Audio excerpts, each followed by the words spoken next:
In a Minneapolis courtroom, Judge Regina Chu carefully addressed the convicted former Minnesota police officer Kim Potter, the family of Daunte Wright, and the court on why she was about to break from sentencing guidelines in this emotionally charged case. I shot him! Oh my God!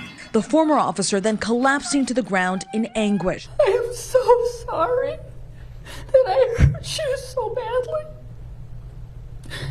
My heart is broken and devastated for all of you. She was acting in the line of duty and effectuating a lawful arrest. Officer Potter made a mistake that ended tragically.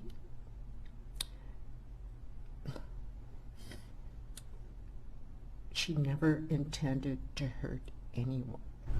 It is the sentence and judgment of this court that you shall be committed to the custody of the Commissioner of Corrections for a period of 24 months. Sentenced to 16 months in prison and 8 months of supervised release, well below the range under Minnesota sentencing guidelines for what Potter could have received. The judge calling it a sad case involving a respected officer.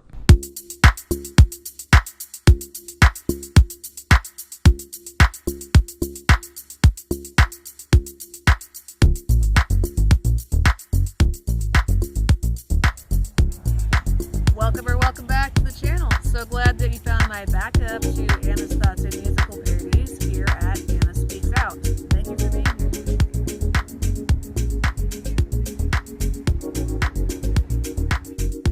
If you would like to support what I do here, I invite you to check out my collection of slightly imperfect Brixton hats and brand new mint condition Coach items on Vinted. You can get yourself or a special lady in your life a very nice gift for well below retail prices. I can also ship to anywhere in the US for a nominal fee, but you must act quickly because the Coach items are only going to be available until the end of February. The link will be in the description. Thank you so much, and now let's get all the way into today's video. Okay, so I was actually kind of questioning whether I should talk about this story or not. There are a lot of big important things going on in the world, and this kind of didn't seem like one of the most important things to talk about. However, I decided that I should talk about it because there have been too many situations in recent years where people convicted of some type of crime are given sentences that I have seen as unfair that tend to be a result of the judge or the jury or both kind of bowing to the mob, so to speak, and basically just trying to prevent people from rioting and creating chaos and things like that if they don't get the sentencing that they're looking for. Brett Kavanaugh was a good example of that back, a few years ago. Derek Chauvin was another one that really bothered me a lot. And more recently, there have been Black convicts who have gotten away with murder or, violent robbery, even serial murder, because there were like BLM activists on the jury, and it's very frustrating. And this case, however, was pretty opposite of that. Kim Potter was sentenced to time in prison, but I believe that the judge was a lot more fair and more reasonable than a lot of judges would have been. And that just gives me a little glimmer of hope for humanity. And I thought that should be shared. So here's a quick little flashback as to what actually occurred in the original confrontation between Kim Potter and Daunte Wright. Jurors during the trial shown graphic body camera footage. Police tried to arrest Wright for an outstanding warrant when they say he tried to drive off. Potter pulling her gun instead of her taser, firing a single bullet into his chest. And here's some of the footage that I saw of the judge who sentenced Kim Potter that made me see her as a pretty reasonable person who I can have some respect for. Of all the jobs in public service, police officers have the most difficult one. They risk their lives every single day in public service. Her conduct cries out for a sentence significantly below the guidelines.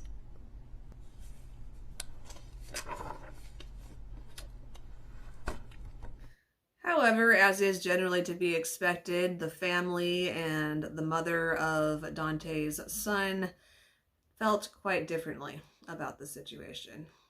Wright's heartbroken family, including the mother of his toddler son, describing in court their endless pain. Daunte will never get to see his son's first day of preschool, elementary, high school, or college. And after the sentencing, Wright's mother blasting the judge's decision. Today, the justice system murdered him all over again.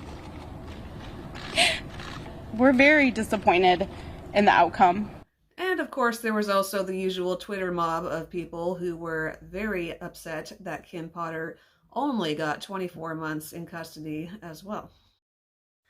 In one example, this person quoted Kim Potter to the victim's family, "I do pray that one day you can find forgiveness only because hatred is so destructive to all of us," which I thought was a great thing to say, but they put these images along with it expressing what their opinion of it was. Another person said, "I never saw a judge cry for a person who is guilty of a crime. Only 2 years sentence. Unbelievable." And this person responded by saying, "Crocodile tears." I asked the question, when did mistakes that are instantly regretted become crimes? What do you think? Brandon is Tranquillo chimed in with, "Cops aren't allowed to kill civilians randomly." Hitman Hackett came back with, "It happens when you resist. Tip of the day, don't resist." And Brandon responded with the typical tip of the day, know a gun from a taser. And I replied to that with, when was the last time that you were in her situation? How did you do? How would you respond to that one? San says, "I'd rather not remember this horrific killing." And finally, Jay Joseph says, "The huge problem with the Daunte Wright case was foreseen. Daunte was not taught to stay calm and taught by his parents how to stay alive when confronted by white, out-of-control police officers." So just my thoughts on the situation. It seems like Kim Potter was just trying to do her job in a very stressful situation, trying to keep herself and her fellow police officers safe and just complete the mission, so to speak.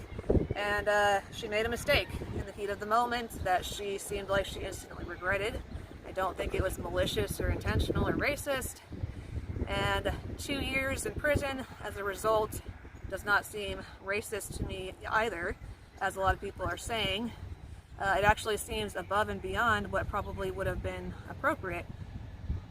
What I had said in my original video about the situation when it first occurred is that maybe females are actually just not cut out to be on the field police officers, because females are emotional beings, and sometimes, you know, that's a strength, but in these kind of situations it can just lead to making mistakes because we get flustered more easily in the heat of the moment.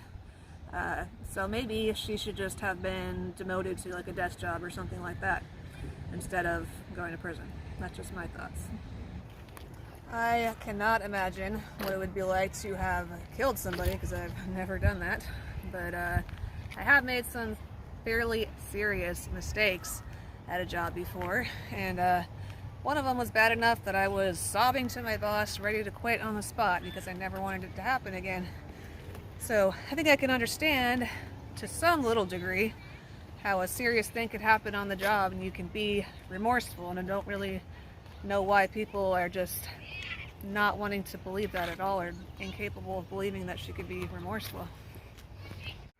The thing that I was remorseful about was, by comparison, rather insignificant, and if I could feel that bad about that, ready to give up my job that I needed, you know, I really think that somebody could feel really bad about, you know, accidentally killing somebody.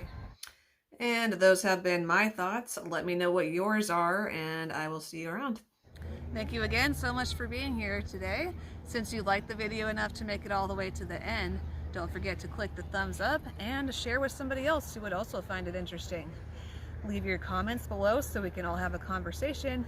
And if you really liked it, check out the link in the description for several different ways that you can support and get some cool stuff for yourself or somebody else. Have a wonderful night, afternoon, morning, evening, whatever time zone you are in, and I will see you next time. Bye.